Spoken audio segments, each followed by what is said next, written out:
Today's show is sponsored by the ABV Barrel Shop. The ABV Barrel Shop is located in the St. Louis metro community of Arnold, Missouri, and is the world's first single-barrel-only liquor store. This store is owned and operated by Steve Akeley and Jim Fosnot. Get signed up for their email distribution list to find out when the store will be opening, what their hours will be, and most importantly, what they will have in inventory at abvbarrelshop.com. We are also sponsored by The Bar to Go. The Bar to Go offers a fully customizable carrying case that allows you to take your favorite distilled spirits or cocktail ingredients with you. Whether you're looking for yourself, a customized gift, or logo items for your business or event, The Bar to Go can help. Check them out at thebartogo.com. Use the number 2 when you type out The Bar to Go. Did you know Neely Family Distillery now ships its popular distilled spirits directly to you? To order, simply call 859-394-3258. Tell them the ABV Network sent you. And now, on to the show. Vacation continues, and we go back to the first time we ever mailed it in. This was a concept. And let's just mail this thing in, and that's what I titled the show, mailing it in, for Thanksgiving 2019. And I just thought there's times, and I thought back to my corporate career. I do draw a lot from what I do and from my corporate career. And when you're working, the day before Thanksgiving, the last day before Thanksgiving, or the last day before Christmas break, or the last day before, you mail it in. You're not working. There's nobody who's like, oh, I gotta really knuckle down here and get to work and do it. Yeah. No, everyone's just like going through the motions and be like, oh, I wonder if they're going to send us home early today. So, I figured it'd be fun to do a show with just where we mail it in. We've continued to do that since then for holidays, and it's an important part of what we do, don't you think, McNeil? I think it's fun. So I actually kind of look forward to them. We do a lot of them on Friday nights. They're always a fifth show. So you really don't know how everybody's going to be feeling by this show. And there's no format. So we just get on there and talk, and you never know what you're going to get. So I think they're an absolute blast. Yeah. It breaks the routine of just talking bourbon all the time. And I think it's a good thing to kind of get to know the people on a personal basis. Don't you, Justine? I think that's one of the cool aspects of this. Yeah, I mean, I think it's cool, definitely, for people who listen to this show consistently, and so they get to know you or whatever. But it always scares me to think, what if it's somebody's very, very first time listening to the Bourbon Daily? Oh yeah, They're probably like, what the hell? What is going on? I'm listening to a bourbon show. They never even mentioned bourbon one time. Other than they were drinking it right before they were all heavily drinking, but that's all they mentioned about bourbon. Yeah, it is weird because we're a personality-driven show. I always say that, and the show doesn't really ring a chord if you don't listen to the personalities, and it's chicken and the egg thing. How do you get to know the personalities if you don't listen? Well, you got to listen to get to know the personalities. So it's a weird thing, but I feel like that's paramount to what we do. And I do think for our, beloved listeners, the people that tune into us all the time, part of the 80,000 downloads that this show gets a month, I think that the individuals that listen love these type of shows because, again, we go into it, we don't know anything. There's no and again, when we're mailing in for Thanksgiving, we're not talking about Thanksgiving necessarily. We talk about whatever we want, and we don't talk ahead of time what we're going to talk. We just go into those things and just start going, and that's where we see what happens. And I think it's one of the most fun things that we do. Yeah. One time, no one's going to come up with anything to talk about. It'll be like a 4-minute show. We'll be like, all right, what do you guys want? We're mailing it in. What do you guys want to talk about? Everybody will be like, I got nothing. I'm done. I don't know. Danny's snapping. It's one of those things that turn into we never have anything for small talk, but we'll spend a half hour between shows. So you just got to get on there and let it go. Start talking. Yeah. Once someone just starts talking, everyone just plays off of it then. That's one of the cool things about this. So, Justine, like she was saying, there are times when the best show is between the shows. It's not even being recorded. It's just a group talking. So, yeah, fun stuff. All right. Well, there you go. There is mailing it in. First time we ever did it back in 2019. We're going to continue to mail it in. And this is the start of it all. Let's drink!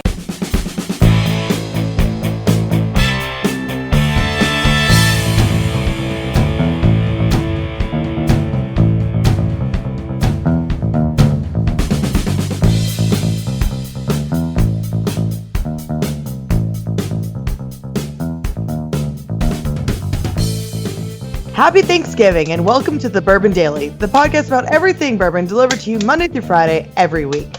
Today on the show, we want to enjoy our holiday So we're checking the format out the door, and we're just talking, maybe bitching about stuff. We'll see how it goes. My name is Miss Becca Sue. Please join me in welcoming my co-host, Steve Akeley, along with our special guests, Justine Mays, Delafane, and Bocephus Beauregard Cumberland. Hey, gang, what's up? What's up? Howdy. Happy Thanksgiving, everybody, and to the audience as well. So we're having a good time here. We're doing what we do. We started this tradition, I don't know if it was this year or last year, but we just mailed it in for the holidays. We have to work on the holidays, so we thought, you know what? If we got to work, we're just mailing this in. Yeah, just like you would do at the office. If you've got one of those companies where you're like, well, you still got to come in. We know it's a holiday. You still got to come in. You know you're not working as hard as you normally do. You're just kind of like, screw this. That's what we're doing. Yeah, we're not working hard on the show. What is randomness? Yeah. I had the worst day at the beginning of this month. So this is the 28th, of course, but on the 1st, which is my busiest day of the year, not my busiest day of the month. So it was literally the busiest day that you can have because all of our shows come out. The Bourbon Show comes out. Bourbon Daily, of course, comes out. Bourbon Zeppelin comes out, not only in electronic format, but as well as a show comes out. The Bourbon Betties came out. It's a whole thing that goes on the 1st. And then that's a, payday for the network and all. There's all the stuff that goes on. And at 4:00 in the morning on the 1st of November, all of a sudden the power goes out. And my power never goes out because I've got underground power wires. But the power literally went out. And I thought, well, usually it comes right back on because we just don't have any sort of those issues. So it doesn't come on. The warden has to go to work. She goes to work and she leaves. And within about a minute, she texts me and says, guess what? I can't get out of the subdivision. There's police tape across our subdivision. Somebody hit a telephone power line thing. Oh, transformer? Hit the pole. He hit a pole, and then that pole then caused a tree to light on fire, and then that tree lit on fire, and then it burnt down the power lines. They all fell down, and then all the lines in the area fell down and ended up crossing the road and all that. So literally there's power lines down. They got to figure out and turn them all off, and until then they've got the police wired up. Well, we can't leave our subdivision. So, we go up there and they're like, sorry, you can't leave. And we're like, well, can we walk out here? They're like, first of all, you can't walk to the left at all. There's power lines all over the road. To the right, you can walk, which is downhill, and we got to walk, I don't know, a quarter of a mile, third of a mile, I guess, to the next subdivision. You can walk down to there. So we call my mom and tell my mom, can you come over? And I know my mom doesn't like to go to Clayton, which was where the warden works. So I was like, I have to go with you guys. We'll go to your work. We'll drop you off, and then I'll drive my mom back home. My mom's like, well, I got to get an oil change. I'm like, well, okay, then we'll get an oil change, and then we'll come back here. So we do all that and come back. And of course I get dropped off at this subdivision. I got to walk up this very tall hill back to the house. And I get there and they're still working on all the stuff. Power ends up being out for like 12 hours. And I didn't do anything that day. I didn't have access. My phone died. At one point I called Justine and maybe Bo, a couple other people from the network, for my car. I went out to my car because I had no power in the house. I started my car and sat out there on the phone and took care of some network business. But that was it. That's all I was able to do that day because power was out. It was horrible. So now you know how the world's going to be during the apocalypse when the power goes out. I can't handle it. Yeah. Steve cannot handle it if we have any sort of apocalypse. Steve cannot handle it. No. My whole, that ended up throwing off not that day, but then the next day you're behind, and then I had a garage sale the next day, and then I was behind. It's just, you just can't get caught up. And eventually you just walk away from it. And it was a big day. We had the Jim Rutledge interview coming out on the 1st. I couldn't promote it. No. You think, well, maybe Jeremy or Renee, who are also my co-hosts on the show, maybe they'll promote that. No, nothing. So it's like the show doesn't even happen. There's no promotion of the show. I can't do it. So nothing happens. So yeah. Sounds like a great day, Steve. Yeah, it was absolutely terrible. So yeah, and it took them, like I said, 12 hours, and I don't think they caught the person who did it. So that's the weird thing. So obviously local. They will continue on smashing poles all over the place. They hit. I can't imagine they hit a pole so hard they broke it in half, which How again could they started this fire. leave? How were they able to leave? I don't know. That's wild. Yeah, you would think the car would be too damaged to be able to leave, but they got out of there. They got out of there. So Maybe it was an alien. Yeah. Did you think about that? Maybe an alien. It would have cost them landed. because I assume the power company, if they knew who it was, they would charge them for all that time. I mean, they had a crew. I don't know how many trucks, 4 or 5 trucks, and I don't know how many workers working on this. So yeah, it was a whole thing. I'm with Becca Sue. It probably was an alien. Yeah, it might have Well, been. because how could they, if like Steve said, if they got away, like how were they not hurt enough that they didn't go to the hospital? And I mean, and just a vehicle like limping down the road. And so then they closed off the road so that no one could leave and see what had happened because they're cleaning up an alien spacecraft. That could be, yeah. Yeah, can't go to the left. I want to go to the left. That would have been easier because my mom lives closer if we could have gone out the subdivision to the left. But they're like, no, you got to go to the right because probably there's alien bodies strewn about to the left. Yeah, that sounds like alien stuff, Steve. Yeah, for sure. 100%. St. Louis, Missouri is now, what is it? Area. Like Roswell? Yeah, like Roswell. Area 51. 58. 51. 51. Oh, 58, I guess, because it'd be a new one. It could be a new one. It was so, and they had that telephone pole literally was sheared in half. So, and they left the pole there. I don't know. Eventually, someone came and cleaned it up. But the next day you go there, and of course, it lit a tree on fire right by the. It was a whole scene. How does someone do that and then be able to get away? But I'll tell you what, they don't. They probably unless they're aliens. 4:00 in the morning. And of course that was Halloween after Halloween. So I have to figure someone was probably drinking. I would guess. Sure. Yeah. Mm-hmm. Yeah. So it was, it was a night to do that kind of stuff. So, yeah. I guess witches? It was a perfectly clear night. It wasn't like it was raining or anything that could cause you to, have an accident. It was a perfectly clear night, not any rain. So the more you describe this, the more it does sound like some sort of alien. Could be aliens. Halloween, the 31st, that's when the veil between the undead and the living has dropped, and it's easier for the undead to get through. And so it was also possibly zombies, or just ghosts. Right. Yeah. I used to walk before when I had a regular job. I used to walk before and I would get up early, like 4:00 in the morning. And you go walking around at 4:00 in the morning. It seems like I would sometimes wonder, I wonder if maybe the zombie apocalypse happened because there's no signs of life. Everything's quiet. There's no people moving about and no cars. You're able to cross the busy intersections and things like that. Just walking around. It's like, what if the shit went down? What if it happened and I'm out here? I'm the one of the few survivors. Yeah, and I'm out walking. Am I prepared? Do I run? Should I bring a machete or something? Yeah, I don't know. You should probably start taking a machete on your walks. Okay. Yeah, I'm sure the neighbors would love that. Is that good advice, Della? Yeah, I think so.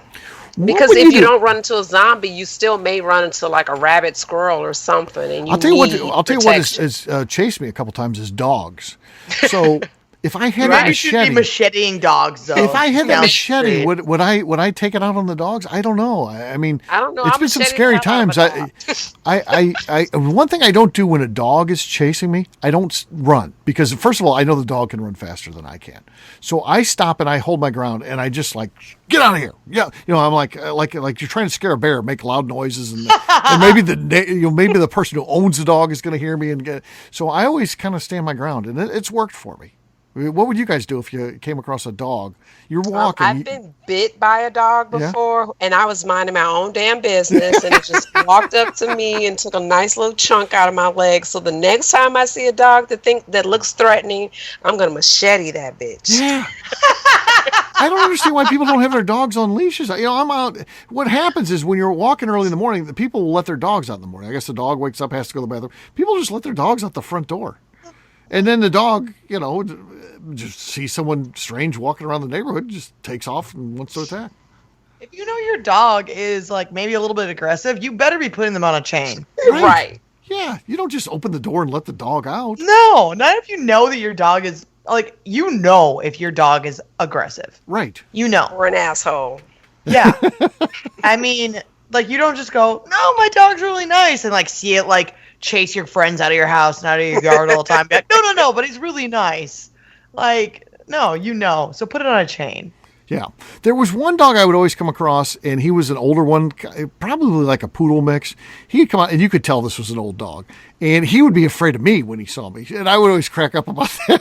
That's like, I didn't mind that dog at all because he was never a threat. He would freeze up when he saw me, and then when I passed, then he'd hustle in as quick as he could run back inside. So yeah, I didn't mind. So setting a dog like that loose is fine because he's not going to cause any problems. But the dogs that would come down and run across the street and Jesus, want to chase you, yeah, that's an issue.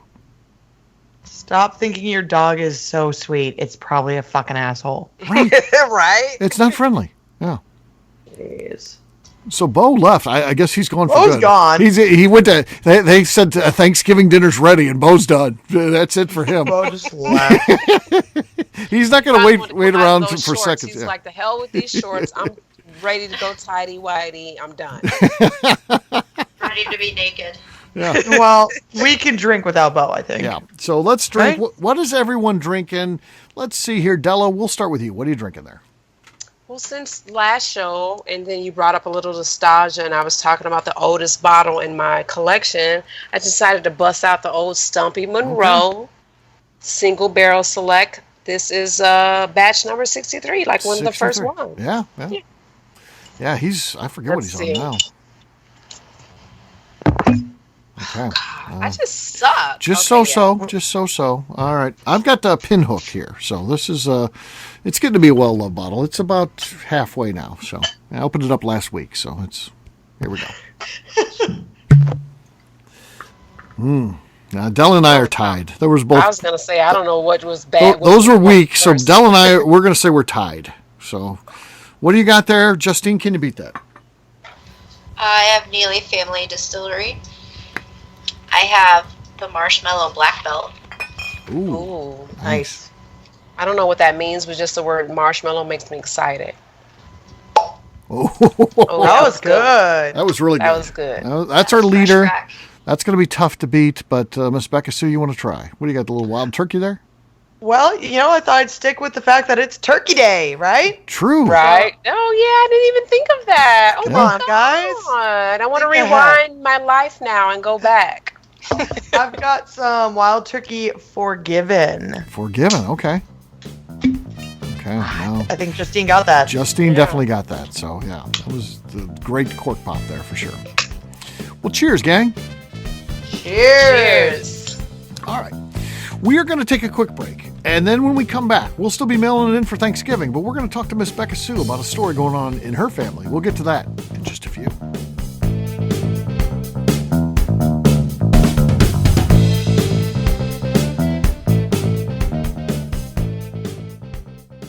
Let's talk about the people who make these shows happen.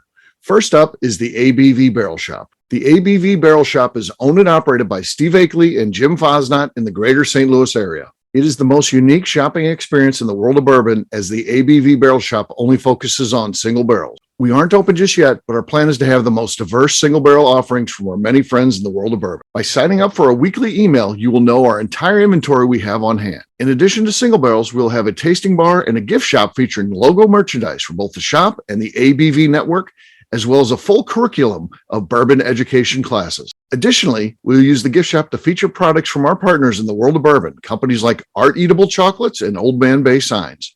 Head over to ABV Barrel Shop to sign up for our email and text distribution list so you can stay in the know. Hi, this is Steve Akeley, owner of the ABV Network. We're sponsored by the Stave and Thief Society. This is where you, a bourbon enthusiast, can expand your knowledge and emerge a bourbon steward. In 2017, I completed my Executive Bourbon Steward certification. It's the most comprehensive bourbon certification program available and connects you with an expansive network of bourbon enthusiasts and professionals. Check out the full listing of in-person and online certifications and join the society today by enrolling at staveandthief.com. Okay, let's talk about Neely Family Distillery. In 2018, I met Royce Neely at an industry event. He started appearing on our shows, and we became friends during my frequent visits to Kentucky. Today, he's leading the way for young distillers making their mark on the bourbon industry. A visit to Neely Family Distillery combines family history, a look at what makes their products unique, and of course, a tasting through their whiskeys, moonshines, and creams. Check them out at NeelyFamilyDistillery.com and visit them in Sparta, Kentucky.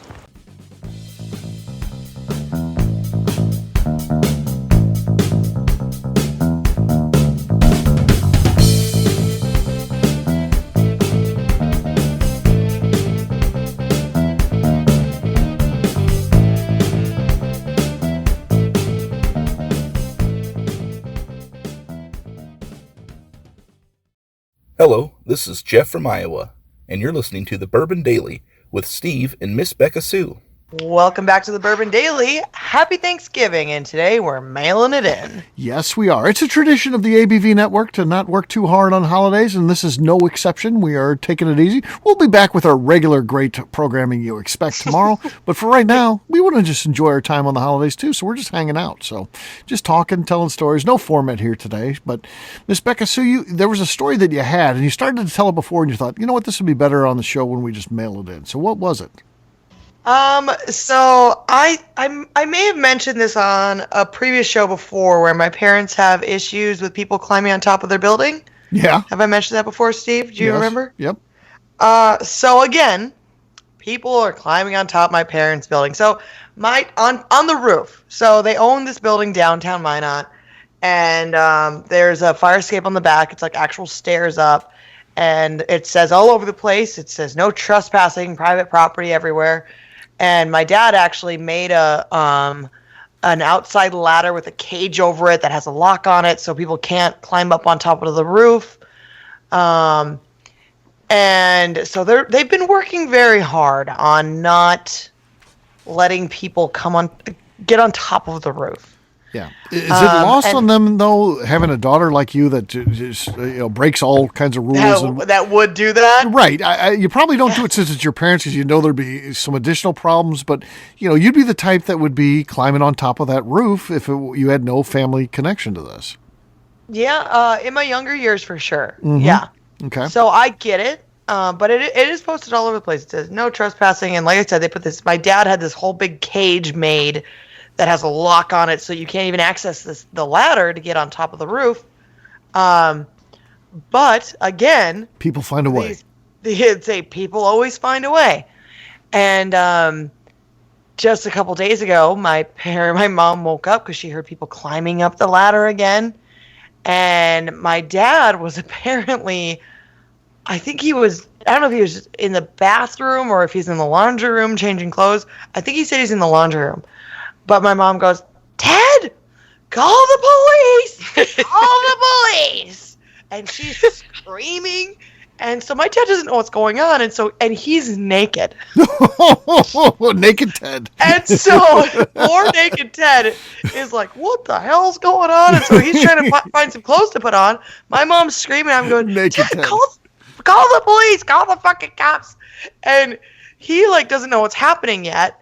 And so my mom runs out there, and she just starts screaming at these guys. And she goes, really, at that point, was I contained? No, I was just a crazy person yelling at people.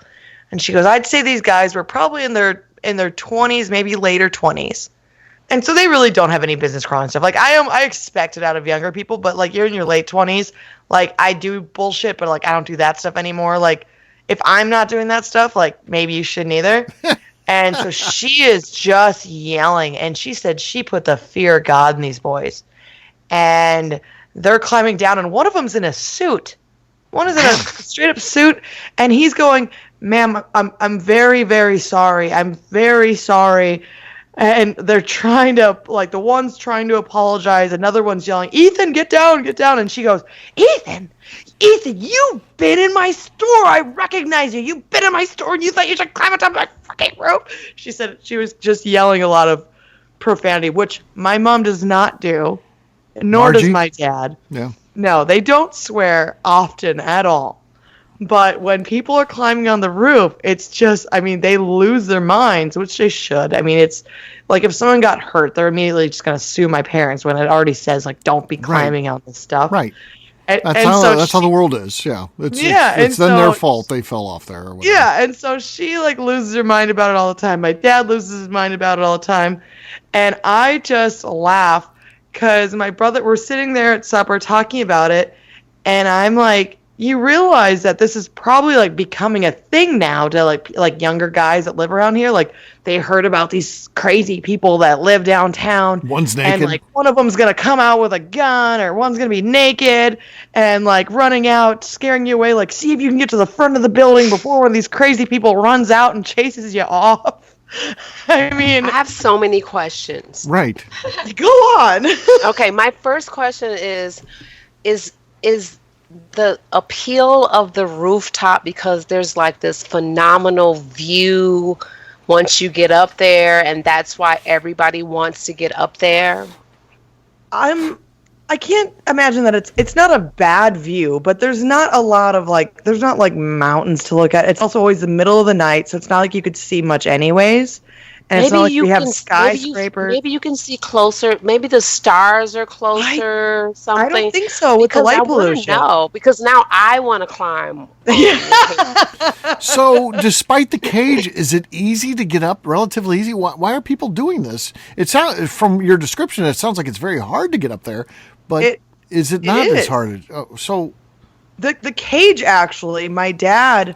So there wasn't even a ladder to get onto the roof before, and there was a lot of people climbing up on the roof. Like, they have to climb up on a railing and go over where there's nothing below them and, like, pull themselves up by, like, 3 or 4 feet to get up onto the roof by standing on a railing. I'm telling you, it's got to be the view. It's got to be have your so parents beautiful. been up there? Like, do you guys go up there? If Oh, yeah, somebody like got like a stash of something up there that people are trying to get I at? gotta know. They're like pot plants up there or something? I mean, that'd be fun, but no. Like, my dad goes up there and, like, he's, like, tarred a bunch of... He had to, like, re-tar the roof. And so one time when people went up there, they, like, got into all the tar that he just put down before winter. So he was really mad because then there's tar on everything. And so then he lost his mind about that. The one time he actually crawled out the window and pulled out the ladder because they found a ladder and they put it up there, and he pulled away the ladder. And so they jumped down from, like, probably 15 feet onto another spot so they could get away from my crazy dad. I don't know. This rooftop sounds like almost lit. like bucket list worthy. Like everybody's I'm trying gonna go to there get and on do this it. damn I rooftop. can't climb anything. I'm I gonna mean, have you got like a guy in gun a suit, pulled on like he's you, at his like- law firm, and he's like, "I'm leaving for the day, guys," and he like climbs on your parents' roof. Like, what? Why does he have a suit on? Yeah. I need to- Right? Why did the guy have a suit on thinking he should climb that? And so, like, now my dad put the ladder up there, but it has the cage around it. And so the cage, I'd imagine that climbing on that cage is not very safe. I haven't actually looked at it yet, but I imagine that there's not a lot of places to climb on. But it's an actual, like, outside cage with a lock on it, so you have to, like, open it up, but you can't get but there's a lock, so you can't. So they're climbing on the outside of this cage to get on the roof. I mean, the one time my dad, people weren't climbing on the roof, but the police thought that they should go up our balcony to get to another building right next to us, which for one is very stupid, and these cops got in trouble for it. But they were standing on the balcony, and my dad thought it was, again, some people trying to climb on the roof. And he in his tighty whities, according to him, he saw that a person had their back up to the window with a flashlight, like facing outwards. And so he went up to the window, and he banged on the window a bunch of and broke the window, actually, but because you can't see through it, because it's all smoked, so you can't see through because it's their bedroom window. And the lady out there was the police, and she screamed and turned around, my LAPD. And my dad was like, oh crap. And so he opens the door, he's like, I'm sorry, I thought that you were just like people trying to climb on top of our roof again, like this happens a lot. She's like, we're sorry, we're trying to serve a warrant and like arrest this guy. And my dad said she probably peed her pants. He said he scared her because she had her back up to the window thinking like no one lives there. And Really? he said he scared her bad. But this happens all the time, and my parents are losing their minds. And like my brother said tonight, he goes, "What is Della talking again? We can't hear her. Is she is on mute?" Yeah, we can't hear Della. She was talking. We can't hear you again, Della. It's just a thing. She's yelling at IT Yelling right at her now. husband again. Yeah. I'm not touching There it. she Okay, yeah, there you go. We saw her Why husband. is he just sitting right next to her? We saw her husband reach in and every touch the mute time? button on her microphone, and now she's fine. Yeah. Is there okay, Yeah. Della? I have to ask. Is there a couch he's sitting on? Is he just sitting on another like office chair? The bed, I think. He's is he kneeling. watching No, TV? no. He is playing. There's a large television and video game stuff going on the other side of So me. he plays the But video we're- game, and Okay. We're very close in I'm- proximity. I'm just imagining him sitting there, like staring at you, just in an office chair, waiting for something to get screwed up. Because the second that Della's stuff know. goes down, all of a sudden a hand comes out of nowhere, adjusts it, fix it, and then it's good. yeah. In my Within fantasy, seconds. he's kneeling at my feet, waiting for my instructions. But that is not. But it's more like the how- Addams Family. Remember the hand in the box that would come out? That's what because we never see his face. We never see anything but a hand come in, adjust something, and fix it, and then gone. It's like the Addams Thank Family. goodness for him, because if I'd be muted half the time if he wasn't here. I was saying for my birthday 2020, I think I want to climb your parents' roof. Yeah. So, your mom has a business. Do they live in the building where the business is? Yeah, they live on my parents are on the third floor. They have 3,000 square feet for Okay. the two of them and the little dog. They have a little Cairn Terrier. named And Macy. so, is this in downtown Minot, well, close to you? You can put me on a spot like this, Steve, and make me look like this is like Everybody Loves Raymond. I'm just asking a question. Here's the fun part about where I live. So my parents live on Main Street, and I live 1 block away from Main Street, and my grandpa is 1 block away from both my parents and I. Okay, so everyone's So we close. sound very Italian Right. because like we're so close, but it wasn't intentional. Like my grandpa living by my parents makes sense because he's 97. He's 97, and so you he gotta just keep an eye on he him. walks to my parents' place. So my mom's store and my dad's office and in their house is all in the same building. And then I wanted to live downtown because obviously it's fun living downtown. But it also means I'm a block from my parents. I intentionally didn't pick another building because the windows faced where their bedroom window is. Oh, and I was they like, didn't want them that watching is- you. Yeah. I went, that's too much. I want to live downtown, but I cannot live there because I do not want to just be able to like look into my parents' bedroom. And I don't want them to be able to look into my bedroom every night. And so I went with another building. Yeah. So is the Main Street Not is bound. Minot only like 2 blocks long? No, Minot's, we've got like 50,000 people that live here. So the downtown's bigger than just 2 blocks. Okay. There's definitely other places I could live, but where I live right now, I can walk to numerous different bars. Tell us and about we're- this building. So your mom's business is in there. It's like an art studio type of thing, right? Yeah, she owns a art glass business Okay. that she started. That's in there. Yep, 17 years ago, I think. So she had the main floor, and she's got a coffee shop in there. A coffee And shop then- too. Oh, cool. Yep, and then she does commission work for stained glass. So she does like all the stained glass. Really? And, That's cool. and like churches and Anybody who needs houses. stained glass. So yeah, she can do it. Yeah, she does, Okay. and our family back in Germany actually does that stuff too. So that's kind of a cool, weird thing. That is cool. And then Dad has an office there too. He runs his business out of that building as well. Yeah, my mom has the first floor in the basement. In the basement, they do paint your own ceramics, and she teaches classes down there also. Yeah. And then on the second floor is our quote unquote attic. Yep. So that's where all our junk is at. And also, my dad has his office there. He owns 2 newspapers, and he works for a 3rd newspaper.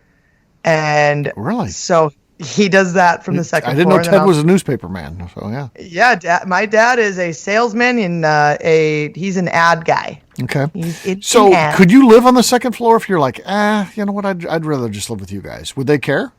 I did during the flood. Okay. In 2011, my brother and I both lived on the second floor, but there's no bathroom on the second floor. There's no anything. It's just like office space. Right. And so, like, I had to go shower like across town Yeah. for like 6 every months. Every 3 or 4 weeks, you're got to go shower. yeah, every 3 or 4 weeks, I needed to take a shower. I was driving across town to do that. Okay. But I wouldn't want to live there. And also, like I said, there's no bathroom. Third And floor at this is point- just the parents' house. Yeah, and at this point, it's their place, and my dad's gonna move the ladies that work for him. He's gonna put their office space in that area also now, so that they're right there, so he doesn't have to rent any office space because it doesn't make sense. Right.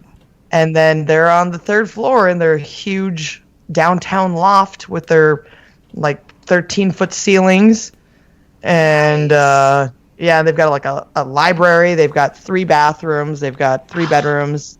A huge big huge clawfoot tubs that were restored, that my dad restored from when it used to be an apartment building. That's cool. So it's really fucking like cool. The life. It's a really amazing. It's amazing.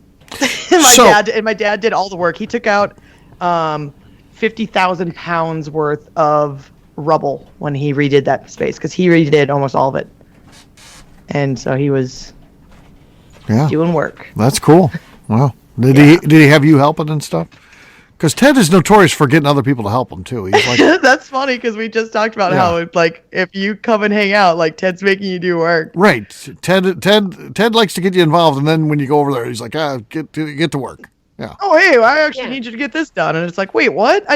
I'm not here to do. I was here for supper, and it's like, yeah, well, we need to get this done too. Here, grab a beer and come on here. I got something I need you to do. I love that. I like that concept. Oh yeah, the way to make people work for you is to just tell them that they're doing it, not actually ask them. Right. But then give them a little alcohol. Yeah. Yeah. If you go, here's a beer, and now we're gonna go do this, and they go, what do you mean we're gonna go do this? And it's like, oh well, we have to get this done, so let's go.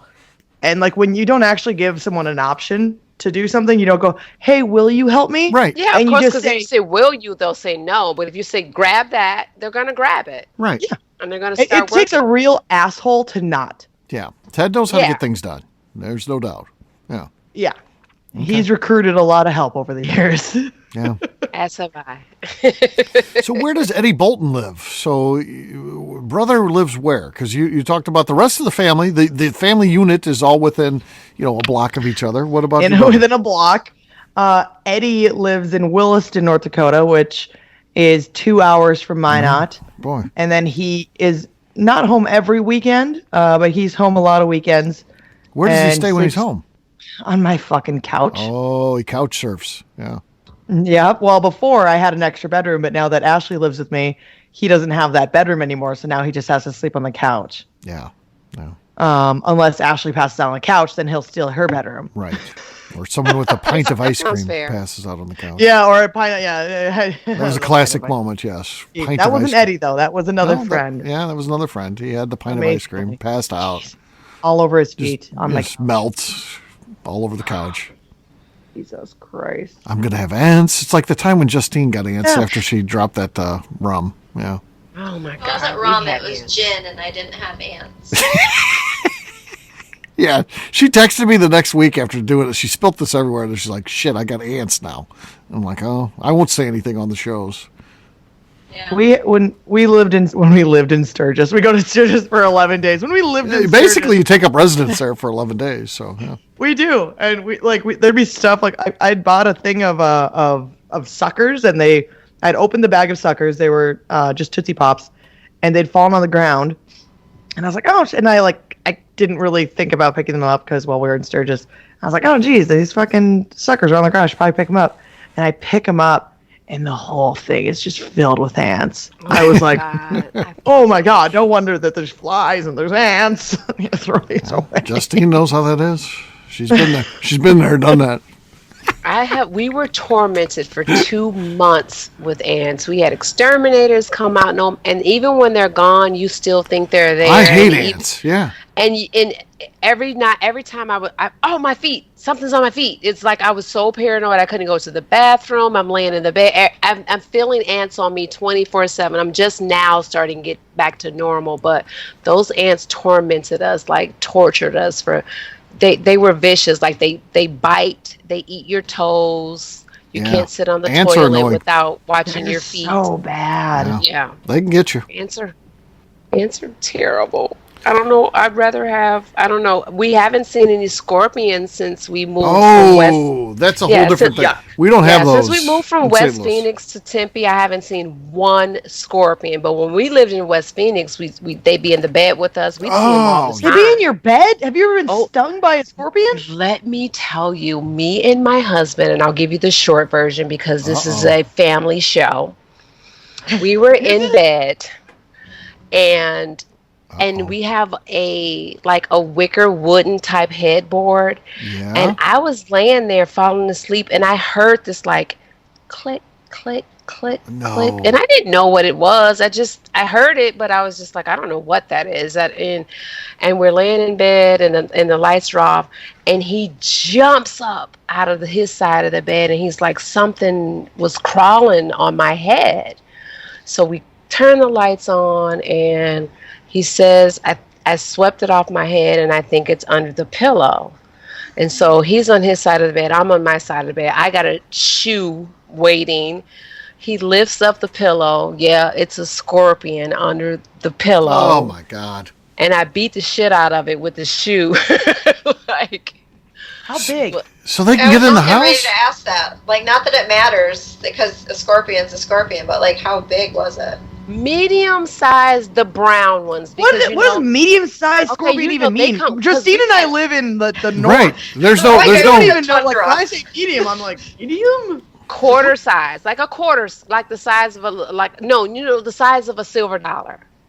Because we've seen baby ones. Like another crazy story was me in the shower, and there was a pregnant scorpion. What do you mean they're pregnant? Yeah, and what I didn't know is that like the babies like eat the mom or something. So they were like, what? So the pregnant mom is on the shower curtain, and I try to smash it with both of my hands, like smash it with two hands, and the babies are like breaking free from the mama, and their little baby scorpions all they're scattering everywhere because I've just killed the mom, and the baby scorpions are all over the place. Even a day or 2 days later, I still found like a baby. Like, look, there's still a little straggler left, like a little baby left.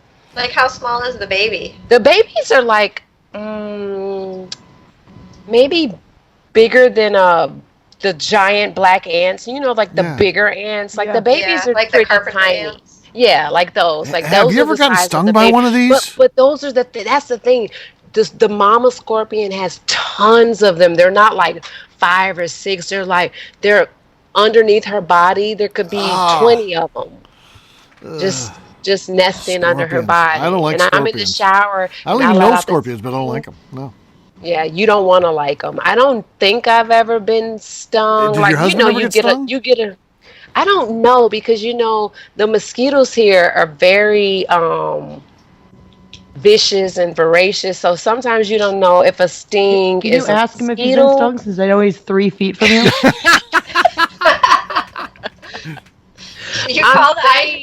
Can you just ask him real quick if he's been stung? I'm very curious. I'm saying you don't know the difference, because a mosquito bite could possibly have been a scorpion sting. But, I mean, and you can't die from a scorpion sting. You can die from a black widow sting, which we also have here. No.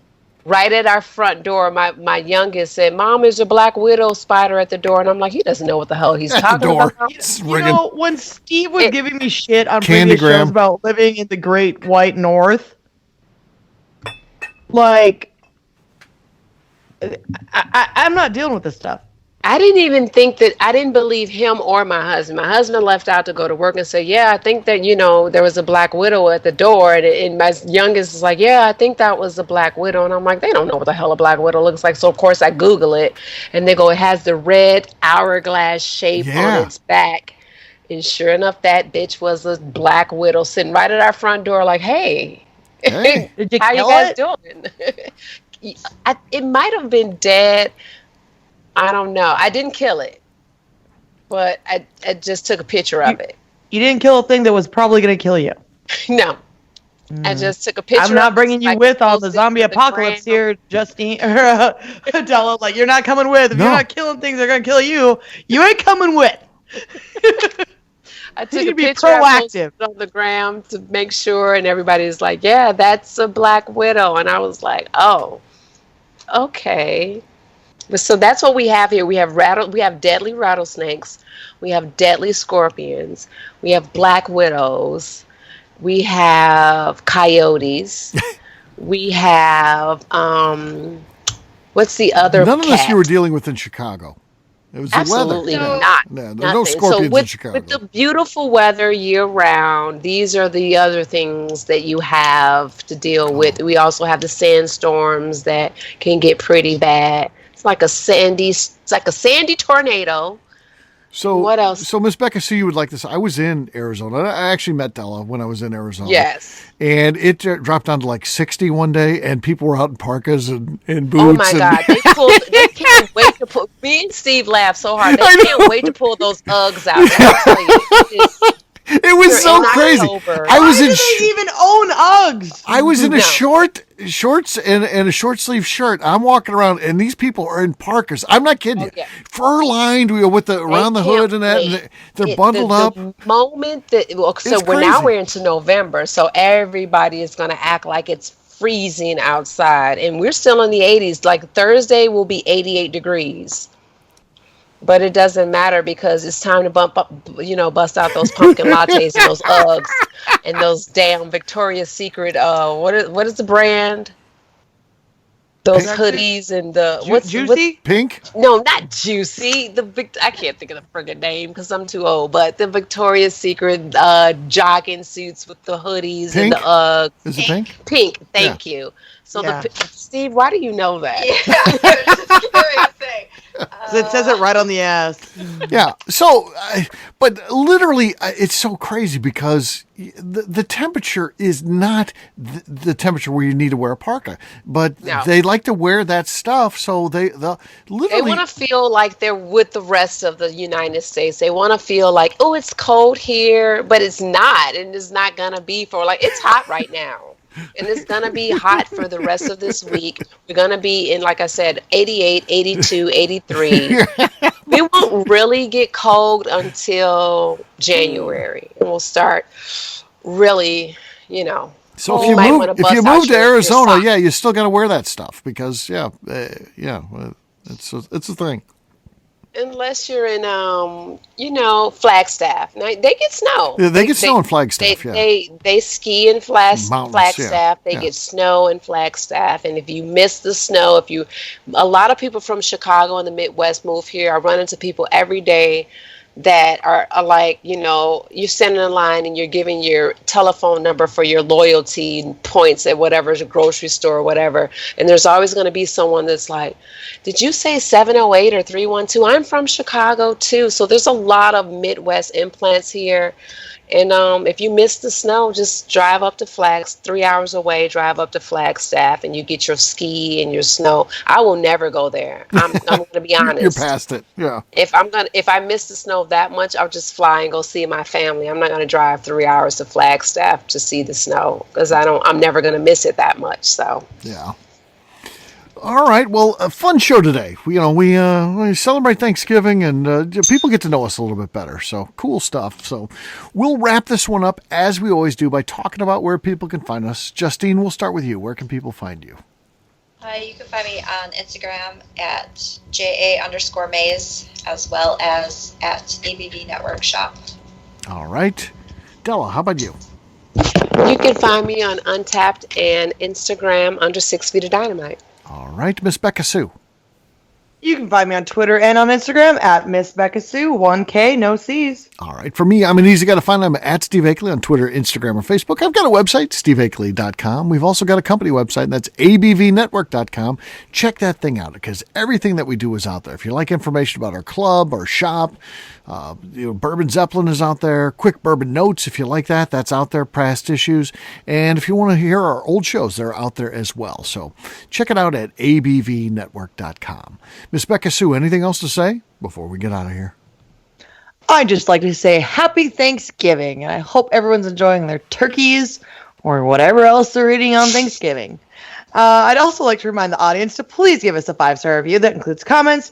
It helps new people find the show, which is very important to us. If you like what we're doing, we ask that you please visit our Patreon page at patreon.com/the ABV Network. All right, great show today. Happy Thanksgiving to everybody. Of course, we'll have a regular show tomorrow, a two-parter. So pretty exciting stuff. On Black Friday, we're going to, announce what's going on in terms of Bourbon County Stout, and then we're going to talk about, after we go out and stand in line, what we were able to score. So my buddy Paul and I are going to be doing 2 shows tomorrow. Looking forward to that. Until then, take care, everybody. See you. Bye. Peace.